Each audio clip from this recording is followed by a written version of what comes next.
The Bapatla ecclesia of Jehovah Messiah channel నుండి వచ్చు మరి యొక్క సందేశానికి స్వాగతం. మతం యొక్క అసత్య బోధన నుండి పరిశుద్ధులకు ఒకసారే అప్పగింపబడిన బోధల్లోనికి దేవుడు మిమ్మల్ని నడిపించును గాక. ఈ సందేశం మీకు మీ కుటుంబానికి ఆశీర్వాదకరంగా ఉంటుంది గాక. ప్రభు మనందరినీ బహుగా దీవించబోతున్నాడు ఈ రోజున. చూడండి, ఈ లోకంలో సువార్త పరిచర్య చేయాలి, నేను సువార్త చేస్తున్నాము అనుకుంటూ చాలామంది తిరుగుతూ ఉంటారు. వాళ్ళందరినీ నేనేమంటారంటే మోసపోయిన క్రైస్తవ మత ప్రచారకులు అంటాను. మోసపోయిన క్రైస్తవ మత ప్రచారకులు. యేసు ప్రభువారు చెప్పని శుభవార్తని పేపర్ల ద్వారా, పత్రాల ద్వారా, పాంప్లెట్స్ ద్వారా ఊరూరు గ్రామ గ్రామం తీసుకెళ్ళి అందరికీ పంచడానికి, చెప్పడానికి ప్రయత్నిస్తున్న మోసపోయిన క్రైస్తవ మత ప్రచారకులు అంటాను నేను. ఎందుకంటే నిజముగా వారు సువార్తని అర్థం చేసుకోలేదు. ఈరోజు ఎంత ప్రాముఖ్యమైన మెసేజ్ని మనం వింటున్నామంటే this is very very very important అండి. మానవ జీవితానికి సంబంధించిన అత్యంత ప్రాముఖ్యమైన మెసేజ్ అండి ఇది. క్రైస్తవ మతము మోసపోయింది, తప్పిపోయింది. దేవుని యొక్క లేఖనాల విషయంలో, అండర్స్టాండింగ్ విషయంలో తప్పిపోయారు. మోసపోయిన వాళ్ళకి ఎలా తెలుసుద్దండి ఆ మోసం? ఎవరైనా ఎక్స్ప్లెయిన్ చేస్తేనే తెలుసుద్ది. ఈ రోజున వారందరూ వారు తప్పిపోయారని ఈ మెసేజ్ ద్వారా తెలుసుకోవచ్చు. మరియు మనం నిజమైన శుభవార్తను కూడా అందరికీ ప్రకటించవచ్చు. జాగ్రత్తగా అందరూ గమనించాలి.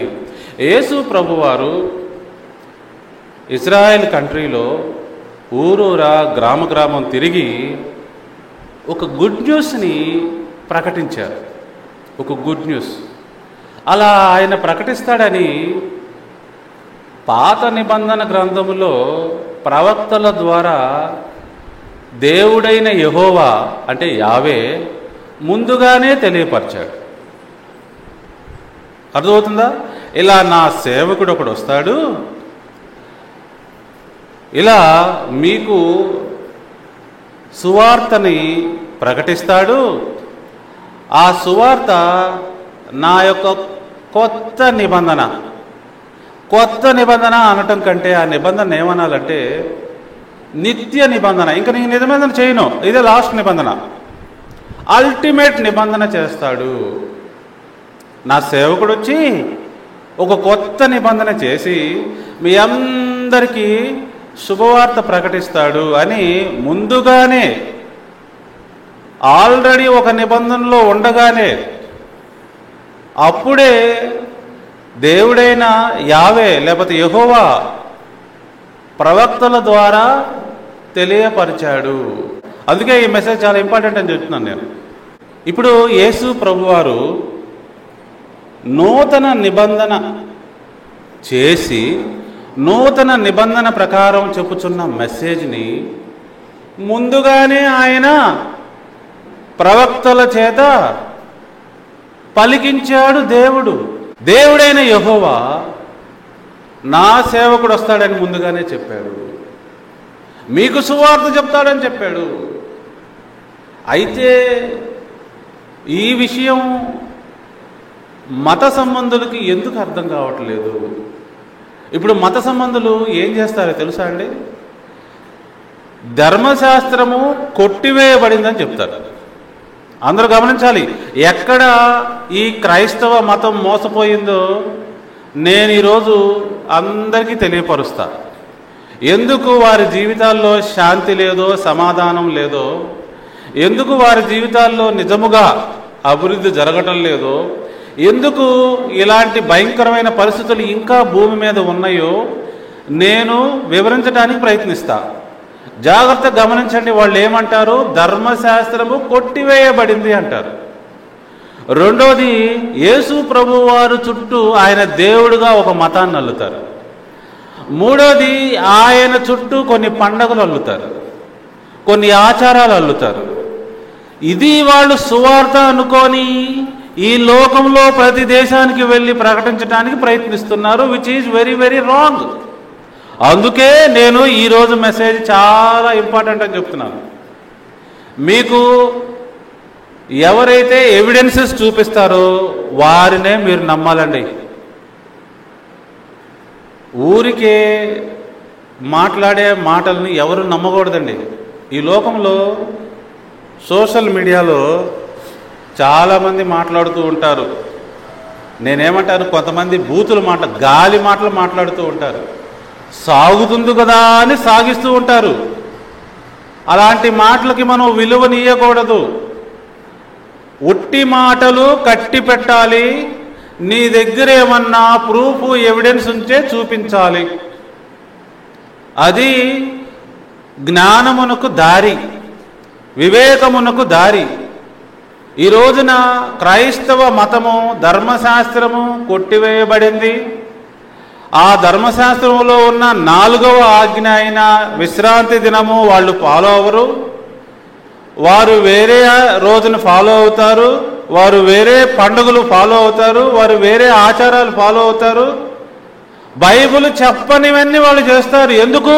వాళ్ళు మోసపోయారు కాబట్టి. యేసు ప్రభువు వారు ప్రకటించిన శుభవార్త చెప్పరండి వాళ్ళు. ఊరూర గ్రామ గ్రామం తిరిగి యేసు ప్రభు వారు దేవుని రాజ్య సువార్త చెప్పారు. ఎందుకంటే వాళ్ళకి అది అర్థం కాదుగా. పైగా యేసు ప్రభు వారే తిట్టారండి వాళ్ళని. మీరు జనముల ఎదుట పరలోక ద్వారములు మూస్తారు, మీరందులో ప్రవేశించరు, ప్రవేశించు వారిని ప్రవేశించనీయరు అంటారు. అందరూ గమనించాలి. ఈరోజు మీ అందరి ముందుకి విషయాలు తీసుకొచ్చి తేట తెల్లో నేను చేస్తా, దేవుని యొక్క కృపను బట్టి. రైట్? అందరూ గమనించాలి. సో పాయింట్ ఏంటి? క్రైస్తవ మతము సువార్త విషయంలో మోసపోయింది, ధర్మశాస్త్రం విషయంలో మోసపోయింది, పండుగల విషయంలో మోసపోయింది, విశ్రాంతి దినం విషయంలో మోసపోయింది. మోసపోయి వారు దేవుని బిడ్డలు అనుకొని, సంఘం అనుకొని చలామణి అవుతున్నారు ఈ లోకంలో, which is not working out. అది వర్కౌట్ అవటం లేదు. ఎందుకంటే దేవుని మార్గము, దేవుని రాజ్యము ఎక్కడుంటుందో అక్కడ వర్కౌట్ అవ్వాలి. అది పవర్తో ఉండాలి, శక్తితో ఉండాలి. ఓకే? సో ఇప్పుడు గమనిద్దాం, అందరికి అర్థమవుతుంది నేను చెప్పేది. ఇశ్రాయేలీల దేవుడైన యెహోవా వారితో సియోను పర్వతము దగ్గర ఒక నిబంధనలోకి వచ్చాడు. అందరికీ తెలిసిన విషయం ఇదే. నిబంధనలోకి వచ్చి మిమ్ములను ఒక రాజ్యముగా చేస్తా, మిమ్ములను ఒక యాజక రాజ్యంగా చేస్తా, మిమ్మల్ని ఆశీర్వదిస్తా, మిమ్మల్ని ప్రత్యేకపరుస్తా, మిమ్మల్ని అద్భుతమైన వారుగా చేస్తా, మీరు ఈ లోకంలో ఉన్న ప్రతి రాజ్యమును రక్షించాలి, అందుకే మిమ్మల్ని ఇట్లా చేస్తున్నా. మీరు నా ధర్మశాస్త్రాన్ని పాటించాలి, ఇతరుల చేత కూడా చక్కగా మరి పాటింపజేయాలి. ఎందుకు? మీరు ఈ ధర్మశాస్త్రం ఫాలో అయితే మీకు వర్కౌట్ అయ్యిద్దిగా, అది వాళ్ళు చూసి వాళ్ళు కూడా ఫాలో అవుతారు. అయితే ఇశ్రాయేలీలు ఏమయ్యారు? ఫెయిల్ అయ్యారు. ఏ విషయంలో ఫెయిల్ అయ్యారు? ధర్మశాస్త్రాన్ని పాటించటం విషయంలో. అందరూ గమనించాలి. ఇశ్రాయేలీలు ధర్మశాస్త్రం పాటించడం విషయంలో ఫెయిల్ అయ్యారు. నిబంధనను అనుసరించి నడుచుకోలేకపోయారు. వారు ఫెయిల్ అవటం వల్ల వారికి ఏ బానిసత్వం నుండి అయితే వారు విడుదల పొంది మరి కానాను దేశం వచ్చారో మరలా అలాంటి బానిసత్వానికే వెళ్ళిపోయారు. ఇది ముందుగానే ప్రభువారు చెప్పారు క్లియర్గా. అందరికి అర్థమవుతుందా? జాగ్రత్త గమనించాలి. ఇశ్రాయేలీలు నిబంధన తప్పిపోయి బానిసత్వంలో మరలా వచ్చారు. మరి అలాంటి పరిస్థితుల్లో ఉండగా దేవుడు ప్రవక్తల ద్వారా వారితో మాట్లాడింది ఏమిటి చూద్దామా? వారితో ఏం మాట్లాడాడు? ఇక నేను నిబంధనలు ఎక్కువ చేయను, లాస్ట్ నిబంధన చేయబోతున్నా మీతో. నా సేవకుడు వస్తాడు, నా కుమారుడు వస్తాడు, మీతో కొత్త నిబంధన చేస్తాడు, మిమ్ములను పర్మనెంట్గా రక్షించబోతున్నాడు అని దేవుడు ప్రవక్తల ద్వారా చెప్పించాడు. మనం ఇప్పుడు చూద్దాం. ముందుగా చూద్దాం, చూడండి. ఇర్మియా గ్రంథము 31వ అధ్యాయము 31వ వచనం. అందరికీ కాంటెక్స్ట్ అర్థమైందా? ఇశ్రాయేలీలకి దేవుడు ఒక రాజ్యం ఇచ్చాడు ఒక నిబంధనలో.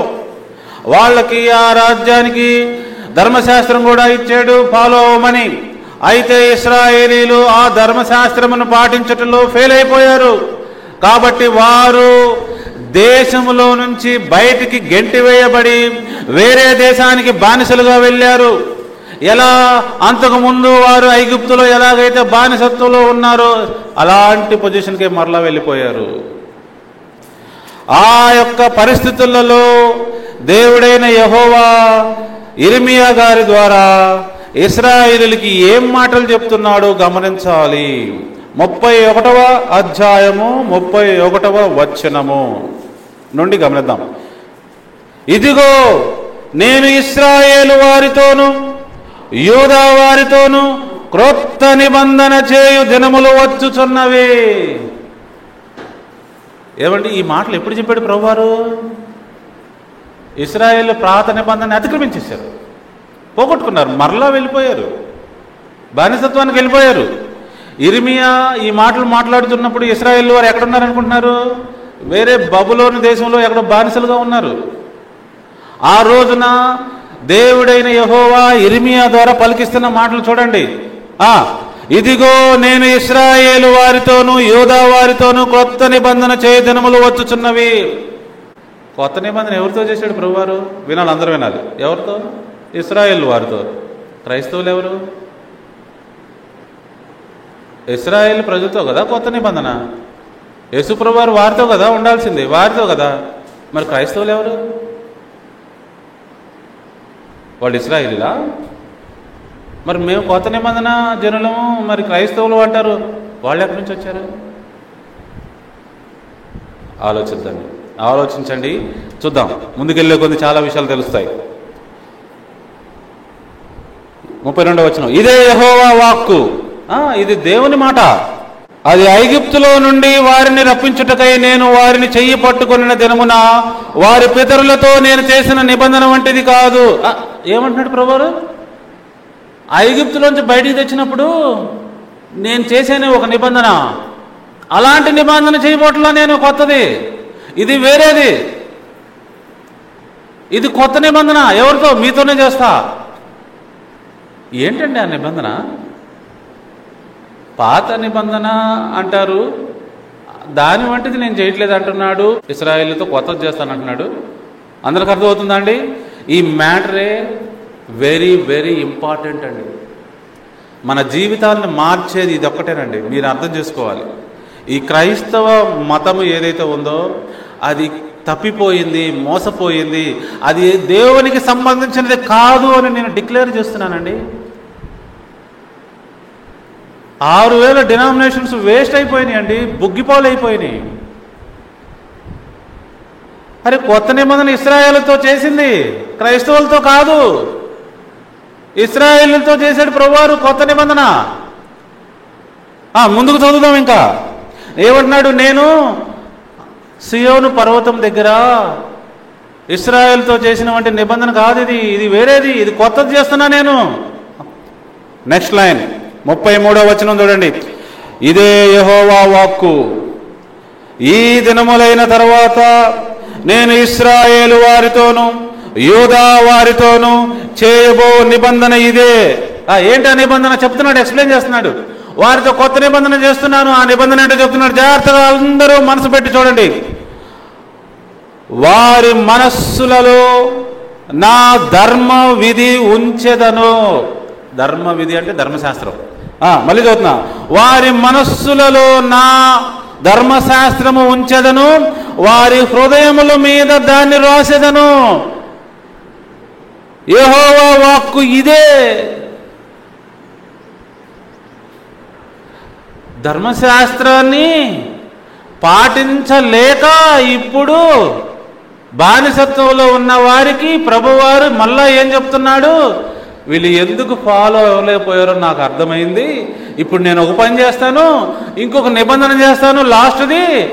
ఇప్పుడు ఆ నిబంధన ప్రకారం నా ధర్మశాస్త్రాన్ని వీళ్ళు ఏదైతే ఫాలో అవ్వలేకపోయారో దాన్ని వీళ్ళ హృదయాల మీద, మైండ్స్ మీద రాస్తాను అంటున్నాడు. ఇంకెప్పటికీ వీళ్ళు దాన్ని అతిక్రమించకుండా నిలబడేటట్టుగా చేస్తా. ఇది చివరి నిబంధన వీళ్ళకి. నా సేవకుని పంపుతా ఈ కొత్త నిబంధనకి అని ప్రభువారు చెప్తున్నారు. ఎంతమందికి అర్థమైంది ఇది? ఇతనొక్కడే చెప్పలేదండి. యెహెజ్కేలు ప్రవక్త కూడా చెప్పాడు. చూడండి, యెహెజ్కేలు గ్రంథం 36వ అధ్యాయము 26వ వచనం. చాలా డీటెయిల్డ్గా చిన్నపిల్లలకు కూడా అర్థమయ్యేటట్టు చెప్తున్నాను నేను. ఈ క్రైస్తవ మతం అనేది బైబిల్లో లేదు, క్రైస్తవులు కూడా బైబిల్లో లేరు. కానీ ఎక్కడి నుంచి ఇంత మాయ జరుగుతుంది? ఎక్కడ? జాగ్రత్త గమనిద్దాం. నూతన హృదయము మీకిచ్చేదను. ఎవరితో అంటున్నాడు? ఇశ్రాయేలు వారితో. నూతన హృదయము మీకిచ్చేదను, నూతన స్వభావం మీకు కలుగజేసేదను, రాతి గుండె మీలో నుండి తీసివేసి మాంసపు గుండెను మీకిచ్చేదను, నా ఆత్మను మీ యందు ఉంచి నా కట్టడలను అనుసరించు వారిగాను నా విధులను గైకొని వారిగాను మిమ్మును చేసేదను. ఇదండి కొత్త నిబంధన అండి. ఇది ఇలా చేస్తానంటున్నాడు. మళ్ళీ ఒకసారి ఆలోచించండి. దేవుని యొక్క ధర్మశాస్త్రాన్ని హృదయాల మీద రాయటమే నూతన నిబంధన. అందరూ ఒకసారి అనండి నాతో పాటు. దేవుని ధర్మశాస్త్రాన్ని మన హృదయాల్లో రాయడమే నూతన నిబంధన. ఇది నూతన నిబంధన అంటే. నెక్స్ట్ వచనం చూద్దాం. 37వ అధ్యాయము 26వ వచనం. నేను వారితో, జాగ్రత్త గమనించాలి, నేను వారితో సమాధానార్థమైన నిబంధన చేసేదను, అది నాకును వారికిని నిత్య నిబంధనగా ఉండును. ఏమంటే నిత్య నిబంధన అంటే ఏంటి తెలుసా? For ever. ఈ చేయబోయే కొత్త నిబంధన ఇంకెప్పటికీ తీసివేయబడదని. వింటున్నారన్న మాటలు? ఈ క్రొత్త నిబంధన ఏదైతే చేయబోతున్నాడో దాని గురించి మాట్లాడుతున్నాడు దేవుడైన యెహోవా యెహెజ్కేలు అనే ప్రవక్త ద్వారా ఇశ్రాయేలీయులతో చెప్తున్నాడు. ఏం మాట్లాడుతున్నాడు? అది నాకును వారికిను నిత్య నిబంధనగా ఉండును, నేను వారిని స్థిరపరచెదను, వారిని విస్తరింపజేసి వారి మధ్య నా పరిశుద్ధ స్థలమును నిత్యము ఉంచెదను. ఇదండి కొత్త నిబంధన. అర్థమవుతుంది అందరికీ? అయితే ఇశ్రాయేలీయులతో చేసిన ఈ నిబంధన ఈ క్రిస్టియన్స్ ఎలా తీసుకుంటారు? ఈ క్రైస్తవులు ఎవరు అసలు? వీరు వేరే మతం ఎలా పెట్టుకుంటారు అసలు? అది కుదరదు, అది మోసం, అది దగ. హలో, అంతమందికి అర్థమవుతుంది? నెక్స్ట్ యెషయా గ్రంథము 55వ అధ్యాయము 3వ వచనం. ప్రవక్తలందరూ చెప్పారు దీని గురించి. ఈ ప్రవక్తలు బానిసత్వంలో ఉన్న ఇశ్రాయేలీయుల దగ్గరకు వెళ్ళి మన దేవుడు నూతన నిబంధన చేయబోతున్నాడు, అది అద్భుతమైన నిబంధన, దాని ప్రకారము ఆయన ధర్మశాస్త్రాన్ని మన మనస్సుల్లో రాయబోతున్నాడు, మనం ఎన్నడూ ఇంకా తప్పిపోకుండా ఉండటానికి అని ఈ ప్రవక్తలు చెప్తున్నారు. 55వ అధ్యాయము 3వ వచనము. చెవియొగ్గి నా యొద్దకు రండి, మీరు వినిన ఎడల మీరు బ్రతుకుదురు, నేను మీతో నిత్య నిబంధన చేసేదను. ఇందాక చూసాం కదా, యెహెజ్కేలు అదే మాట అన్నాడు, యెషయా కూడా అదే మాట అంటున్నాడు. మీతో నిత్య నిబంధన చేసేదను, దావీదునకు చూపిన శాశ్వత కృపను మీకు చూపెదను. చూసారా, నిత్య నిబంధన చేయబోతున్నాను. అందరూ గమనించాలి. ఈ వచనాలన్నీ చూసిన తర్వాత ఎక్స్ప్లెయిన్ చేస్తాను. ఎక్సలెంట్గా ఉంటుంది ఆ ఎక్స్ప్లెనేషన్. జాగ్రత్తగా గమనించండి. 59వ అధ్యాయము 21వ వచనము. ఇశ్రాయేలీలు బానిసత్వంలో ఉన్నప్పుడు దేవుడు ప్రవక్తల ద్వారా తెలుపబడిన మాటలు, వారితో కొత్త నిబంధన చేస్తానని చెప్పిన మాటలు. జాగ్రత్త గమనించాలి. 59 చివరి వచనం.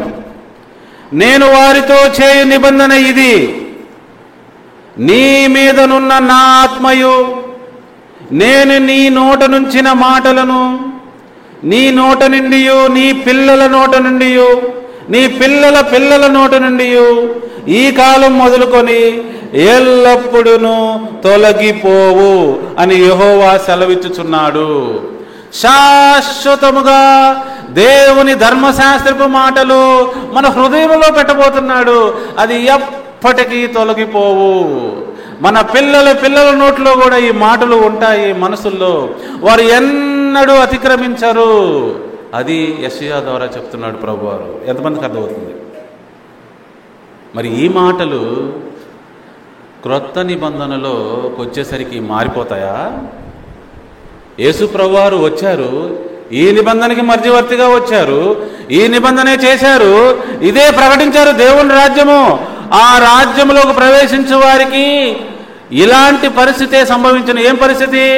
దేవుని యొక్క ధర్మశాస్త్రము వాళ్ళ హృదయముల మీద రాయబడుతుంది. ఎలా? పరిశుద్ధాత్మ శక్తి ద్వారా. ఇందాక మనం చూసాము ఆత్మనుంచెదను అని. ఇప్పుడు గమనించండి, విశ్రాంతి దినం మనం ఎలా ఫాలో అవుతామండి? అది పాత నిబంధన కదా అని క్రైస్తవులు అంటారు. వినాలి, విశ్రాంతి దినము మంద కాదు కదా, ఇశ్రాయేలీయులది కదా, పాత నిబంధన కదా. మనం ఎలా ఫాలో అవుతాము విశ్రాంతి దినము? దేవుని పండగలు పాత నిబంధనవి కదా, ఇశ్రాయేలీయులు కదా, మనం ఎలా ఫాలో అవుతామని వాళ్ళు అంటారు. నేను వాళ్ళకి స్ట్రైట్గా అడుగుతున్నా. ఇప్పుడు లేఖనాలు చూపించాను కదా, కొత్త నిబంధన యేసు ప్రభువారు ఇశ్రాయేలీయులు కదా, మరి మీకెందుకు? ఇవి ఇశ్రాయేలీయులు కదా, మరి మీరెందుకు తీసుకుంటున్నారు యేసు ప్రభువుని? నూతన నిబంధన యేసు ప్రభువారు ఇశ్రాయేలుతో చేశాడు కదా, మీరెందుకు ఇన్వాల్వ్ అవుతున్నారు? మరి ఒకసారి విశ్రాంతి దినం ఫాలో అవ్వమంటే అది యూదులది, అది ఇశ్రాయేలుది. మరి నూతన నిబంధన ఎవరిది? ఇశ్రాయేలుదే కదా. ఇప్పుడు వాక్యాలు చూసాం. మరి మీకెందుకు కొత్త నిబంధన? చూసారా ఎంత మాయ అపవాది చేసిందో. కొత్త నిబంధన అంట వీళ్ళు ఫాలో అవుతారంట, రొట్టె ద్రాక్షరసం వీళ్ళు బల్లారాధంలో తీసుకుంటారంట, కానీ నూతన నిబంధనలో ప్రభువారు చెప్పిన మాటలు మాత్రం ఫాలో అవరంట. వారి హృదయముల మీద రాసిన ధర్మశాస్త్రంలో ఉన్న 4వ ఆజ్ఞ విశ్రాంతి దినాన్ని ఫాలో అవరంట. ధర్మశాస్త్రంలో రాయబడిన 7 పండుగలు వీళ్ళు ఫాలో అవరంట. వీళ్ళంట మళ్ళీ నూతన నిబంధన జనులంట. ఎంత పచ్చి మోసము! అందరికీ అర్థమైతే చేయొద్దండి. ఎంత క్లియర్గా పిల్లలకు కూడా అర్థమయ్యే విషయంలో నేను చెప్తున్నాను. నేను కొత్త నిబంధనలో దీని గురించి రాయబడలేదు అనుకుంటున్నారా? రాయబడింది. కొత్త నిబంధనలో కూడా ఈ ప్రవక్తలు చెప్పిన మాటలు రాశారు. చూడండి, వీరి క్రైస్తవ మతము కేవలము అపవాది సృష్టి. ఎందుకంటే నూతన నిబంధన ఇశ్రాయేలీల ప్రజలతో వారి హృదయముల మీద రాయటానికి, ధర్మశాస్త్రాన్ని వారి హృదయముల మీద రాయటానికి ప్రభువారు చేస్తే, వీరు అసలు ఆ ధర్మశాస్త్రమే కొట్టివేయబడిందని చెప్తున్నారు. వీరు నూతన నిబంధనకు సంబంధించిన వాళ్ళ ఎలా అవుతారు? దొరికిపోయారు. అపవాది, నువ్వు దొరికిపోయావు.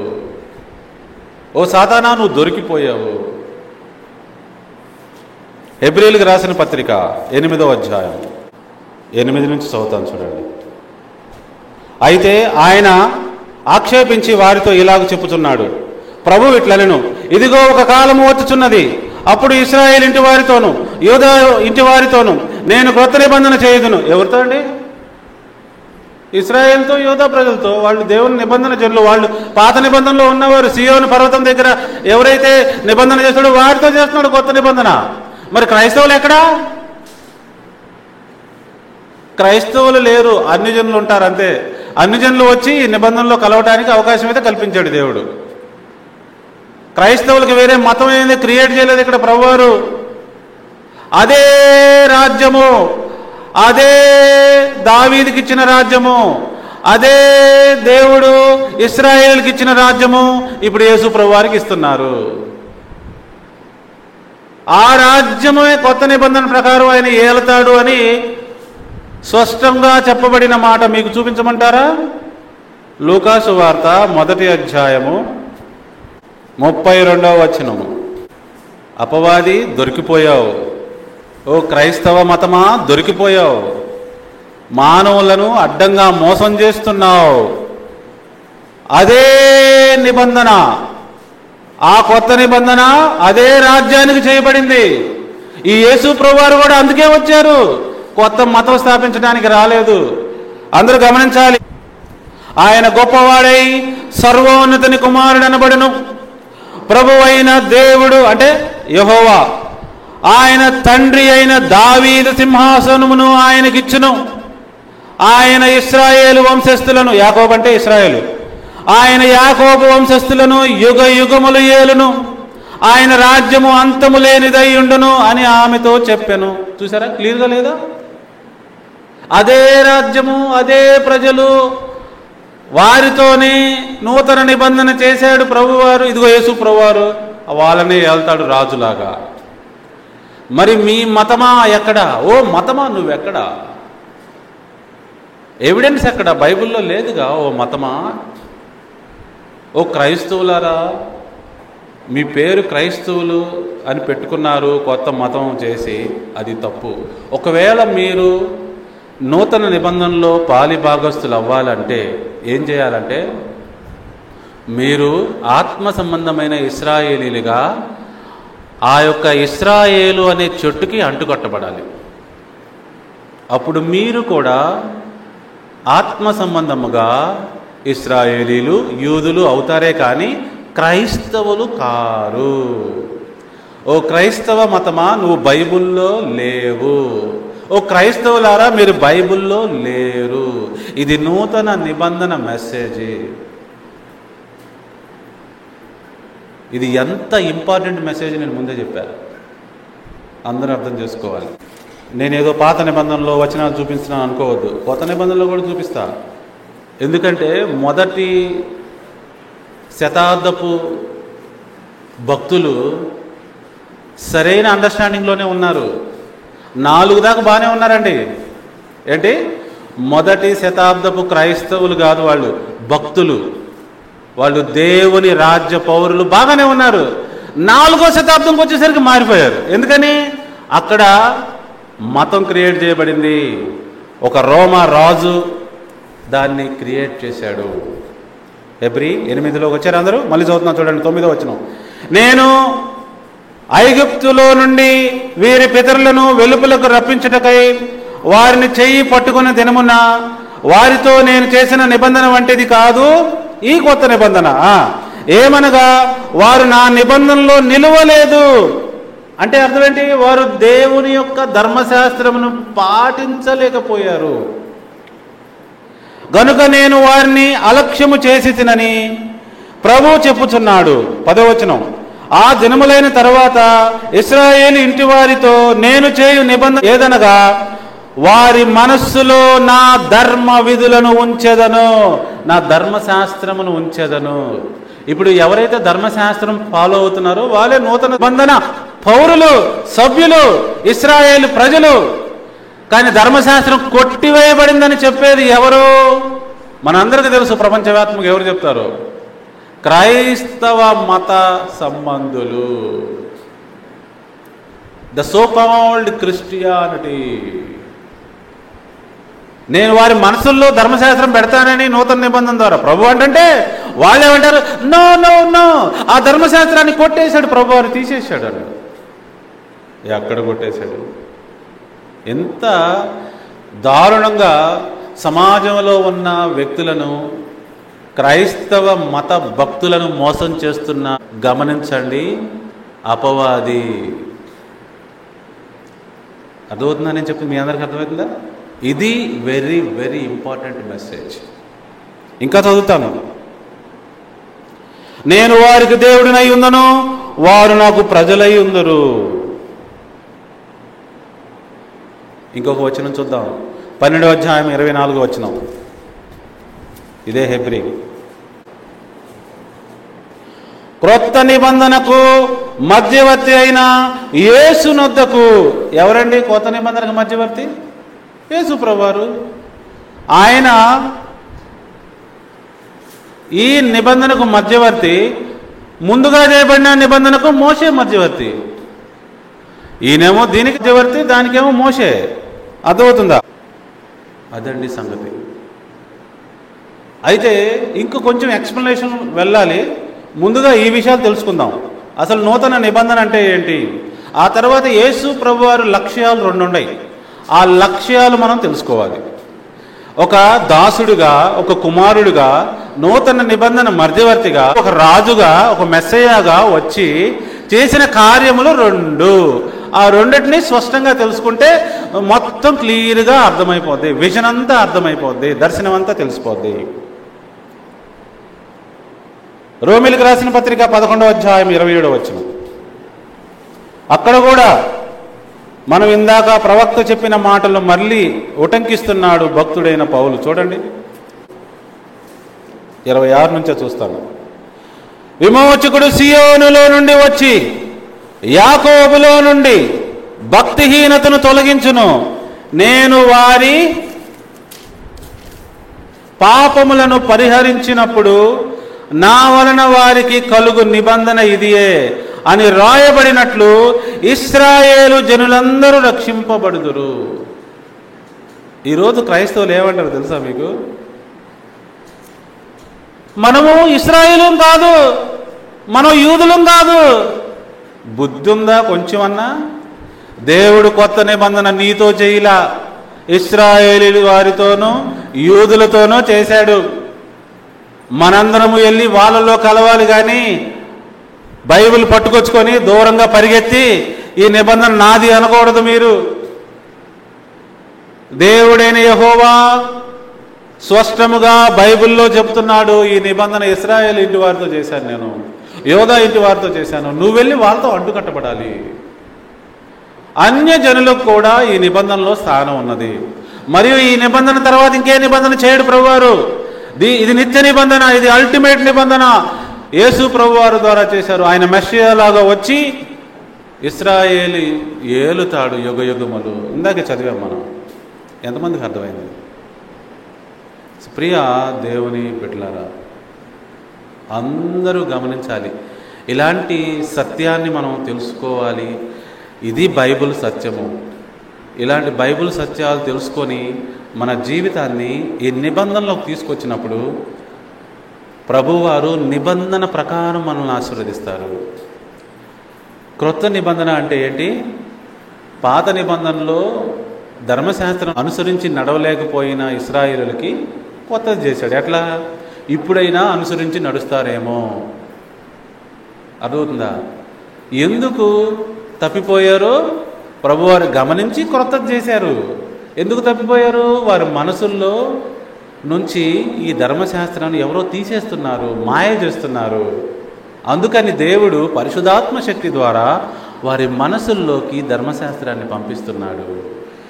ఇప్పుడు యేసుక్రీస్తునందు విశ్వాసం ఉంచి ఎవరైనా పరిశుద్ధాత్మను పొందుకుంటే పైనుంచి వారు ఏం చేస్తారు తెలుసా? తూచా తప్పకుండా ధర్మశాస్త్రాన్ని ఫాలో అవుతారు.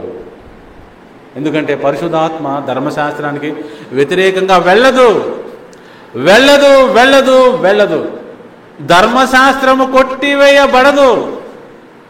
ఇప్పుడు అలాంటి ధర్మ విధులనే మన హృదయాల్లో రాస్తుంటే ఎవరైనా సరే నూతన నిబంధనలోకి వచ్చిన వారు దేవుని యొక్క విశ్రాంతి దినాన్ని తూచా తప్పకుండా ఫాలో అవుతారు, భయపడతారు. దేవుని పండుగలు ఖచ్చితంగా ఫాలో అవుతారు.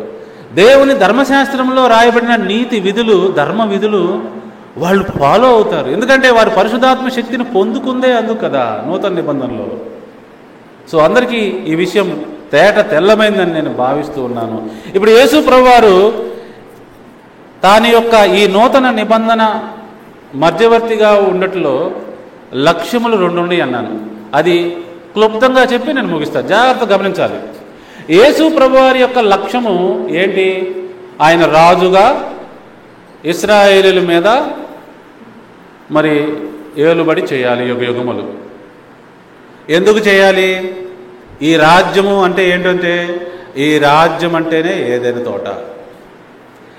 అనండి, ఇశ్రాయేలు రాజ్యమన్నా, దేవుని రాజ్యమన్నా, యూదుల రాజ్యమన్నా, క్రీస్తు రాజ్యం అన్నా, ఎక్లీషియా అన్నా అన్నిటికీ ఒకటే పేరు, ఏదెని తోట. అది మానవులు కోల్పోయారు. అదనమాట యేసు ప్రభువారి రాజ్యం అంటే ఏంటి? ఏదైనా తోట అంటే అది దానిలోకి తీసుకురావాలనే. ఎక్కడి నుంచి అయితే మానవుడు తప్పిపోయాడు అక్కడికి తీసుకురావాలనే. సో ఇది నూతన నిబంధన. ప్రభువారు యేసుక్రీస్తు వారిని మధ్యవర్తిగా ఉంచి చేశాడు. ఇప్పుడు యేసు ప్రభువారి లక్ష్యాలు 2 ఉన్నాయి. ఒకటేంటంటే ఈ రాజ్యంలోకి ఎవరైనా ప్రవేశించాలి అంటే, ఇస్రాయేల్ రాజ్యం అనుకోండి, క్రీస్తు రాజ్యం అనుకోండి, దేవుని రాజ్యం అనుకోండి, ఎవరైనా ప్రవేశించాలి అంటే పాపాత్ములకైతే అర్హత లేదు. ఎందుకంటే ఆదాం పాపం చేయబట్టే కదా బయటకు గెంటివేయబడ్డాడు. మరి ఒక వ్యక్తి పాపాత్ముడై ఉండి దేవుని రాజ్యంలోకి ప్రవేశిస్తాడా? ప్రవేశించడు. నికోదేమన్నాడు, నేను అలా ప్రవేశిస్తానన్నాడు.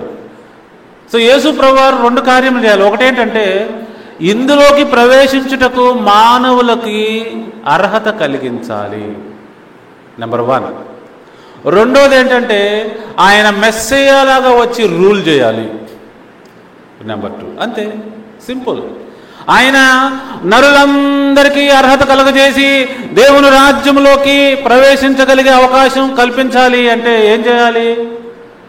మానవులందరిలో ఉన్న పాపము యొక్క ఫలితాన్ని తీసేయాలి. వారు ఆల్రెడీ దోషులు, వారు ఆల్రెడీ పాపమునకు బానిసై ఉన్నారు, వారు ఆల్రెడీ మరి మరణశిక్షకు పాత్రులై ఉన్నారు. వారిని అక్కడి నుంచి తొలగించి నీతిమంతులను చేస్తే గాని వాళ్ళు దీనిలోకి రారు. అందుకోసము ఆయన మొదటి లక్ష్యాన్ని చేసి వెళ్ళిపోయాడు. ఆ మొదటి లక్ష్యం పేరే పాప పరిహారార్థ బలి. ఒక గొర్రె పిల్ల మాదిరిగా అన్యాయపు తీర్పు పొంది పాప పరిహారార్థ బలి చేసి మానవుల యొక్క పాపముల పరిహారార్థమై క్రయధనముగా తన యొక్క ప్రాణమును అర్పించాడు. ఈ రోజున మనం అందరం కూడా ఇశ్రాయేలీలు కానీ అన్యజనులు కానీ ఎవరైనా సరే యేసుక్రీస్తు చేసిన పాప పరిహారార్థ బలి ద్వారా ఆయన రాజ్యంలోకి అడుగు పెట్టగలుగుతున్నాము. ఇది మొదటి లక్ష్యం.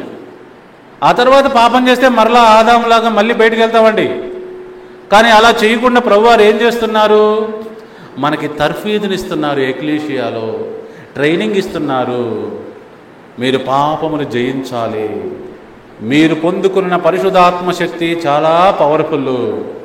అది పాపమును జయించేటట్లు చేస్తుంది. ఇది మొదటి లక్ష్యం. రెండో లక్ష్యం ఏంటి? ఆయన యేసు ప్రభువారు త్వరగా రానే ఉన్నారు. ఆయన వచ్చినప్పుడు ఇంకా జీతం ఇవ్వటమే, పాపాన్ని కొట్టివేయడమే, నరికేయడమే, తీసేయడమే. ఎనపదంతముతో ఏలబోతున్నాడు. ఆయన తిరిగి వచ్చినప్పుడు ఈ భూలోక రాజ్యములన్నీ ఆయన కైవసం చేసుకోబోతున్నాడు. మొదట వచ్చినప్పుడే అలా చేస్తారని చాలా మంది శిష్యులు ఎదురు చూశారు. ఎప్పుడయ్యా, ఎప్పుడు ప్రపంచాన్ని అంతా తీసేసుకోబోతున్నారా అని ఎదురు చూశారు. కానీ 2 లక్ష్యాలు ఉన్నాయని అందరికీ తెలియదు. చూడండి, అపోస్తల కార్యముల 1వ అధ్యాయము. పాపం వాళ్ళకి 2 లక్ష్యాలు ఉన్నాయని తెలియక 2వ లక్ష్యం ఇప్పుడు ప్రభువారు చేస్తున్నారు అనుకొని అడిగారు. చూడండి ఇక్కడ 6వ వచనం. కాబట్టి వారు కూడి వచ్చినప్పుడు ఎవరు? శిష్యులు ఏమడుగుతున్నారు యేసు ప్రభువారు? చూడండి, ప్రభువా, ఈ కాలమందు ఇశ్రాయేలునకు రాజ్యమును మరలా అనుగ్రహించదవా? ప్రభువా, నువ్వు మెస్ అయ్యావు కదా, ఇప్పుడు రాజ్యం వచ్చేస్తుందా? ఇప్పుడు రాజ్యం వచ్చేస్తుందా అని అడుగుతున్నారు అనమాట. ప్రభువారికి సమాధానం చూడండి. కాలములను సమయములను తండ్రి తన స్వాధీనమందుంచుకొని ఉన్నాడు. వాటిని తెలుసుకొనుట మీ పని కాదు. అయినను పరిశుద్ధాత్మ మీ మీదకు వచ్చినప్పుడు మీరు శక్తి నొందెదరు గనుక మీరు యెరూషలేములోను యూదయ సమరయ దేశములంతట్లను భూదిగంతముల వరకు నాకు సాక్షులై ఉందిరని వారితో చెప్పాను. మీరు నా ట్రైనింగ్లో ఉన్నారు, దేవుని రాజ్యంలోకి వచ్చారు, ఇలానే పనిచేస్తూ వెళ్ళండి. కాలముల సమయంలో దేవుడు అంటే 2వ లక్ష్యం గురించి అడుగుతున్నారు వీరు. నేను తిరిగి వస్తా, వచ్చినప్పుడు వెంటనే దేవుని రాజ్యం స్టార్ట్ చేస్తా. యేసు ప్రభువారు రావటం, జరిగే పరిణామం ఏంటో కూడా మీకు చూపించి నేను ముగిస్తా. ప్రకటన గ్రంథము చూడండి. ప్రకటన గ్రంథము కడబోరం ఊదినప్పుడు ఏం జరుగుతుందో చూడండి. ప్రకటన గ్రంథము 11వ అధ్యాయము 15వ వచనం. రెండవ లక్ష్యము యేసుప్రభువారు సెకండ్ కమింగ్లో రావడంతోనే జరగబోతుంది, నెరవేర్చబడబోతుంది. కడబోర మోగును అని రాయబడింది కదా, పౌలు గారు చెప్పింది ఇక్కడ కూడా ప్రకటన గ్రంథంలో చెప్పబడింది. చూడండి, 7వ దూత బోర ఊదినప్పుడు పరలోకములో గొప్ప శబ్దములు పుట్టెను. ఏంటయ్యా శబ్దములు అంటే, ఈ లోక రాజ్యము మన ప్రభు రాజ్యమును క్రీస్తు రాజ్యమును ఆయన యుగ యుగముల వరకు ఏలుననెను. ఇందాక మనం చూసింది లూకా సువార్తలో అది స్టార్ట్ అవబోతుంది. కానీ ఈ పీరియడ్ ఏంటి? మొదటి లక్ష్యం నెరవేరుతుంది. అందరినీ నీతిమంతులుగా చేసి దేవుని రాజ్యంలోకి, ఏదైనా తోటలోకి ఆహ్వానిస్తున్నాడు ప్రభువారు. మీరు నేను ఇక్కడ దేవుని యొక్క ఎక్లీషియాలో ట్రైనింగ్లో చక్కగా ఉండి పాపాన్ని జయిస్తూ ముందుకెళ్ళాలి. రెండో లక్ష్యం నెరవేర్పులో మనందరం ఉండాలి. ఓకే, అందరికి అర్థమవుతుందనే చెప్పేది. సో ఇలా దేవుడు నూతన నిబంధన చేసి మానవులను రక్షించుటకు ప్రణాళిక చేసెను. ఇది మ్యాటర్ అయితే క్రైస్తవులు ఎక్కడి నుంచి పుట్టుకొచ్చారు? అపవాది ఎంత దారుణంగా మోసం చేశాడు. ప్రియా దేవుని బిడ్డలారా, నేను క్రైస్తవుల్ని తిడతలేదు, వారికి కూడా ఒక విషయం చెప్తున్నాను. ఓ క్రైస్తవులారా, ఈ యొక్క సందేశాన్ని జాగ్రత్తగా విన్నందుకు మీకు అభినందనలు. మీరు మోసపోతే ఆ మోసం నుంచి బయటపడండి. దేవుని వాక్యం ప్రకారం క్రైస్తవులు లేరు. ఎవరున్నారు? ఆత్మ సంబంధమైన ఇశ్రాయేలీలు లేదా యూదులు ఉన్నారు. అబ్రహాము సంతానమైనంత మాత్రము చేత దేవుని బిడ్డలు కారు. యేసుక్రీస్తునందు విశ్వాసం ఉంచి ఈ నూతన నిబంధన ద్వారా ఇశ్రాయేల్ రాజ్యంలోకి ప్రవేశించిన వారే అబ్రహాం సంతానం అవుతారు. సో కాబట్టి అందరూ బైబిల్ని, ఈ రోజున తెలియపరచబడిన సందేశాన్ని పరిశీలించి వాక్యపు వెలుగులో గమనిస్తే మీరందరూ రక్షించబడతారు అని నేను మనవి చేస్తూ ఈనాటి సువార్త సమయం మెసేజ్ను ముగిస్తున్నాను. Thank you all for joining today. మళ్ళీ వచ్చే వారం ఇదే సమయానికి కలుసుకుందాం.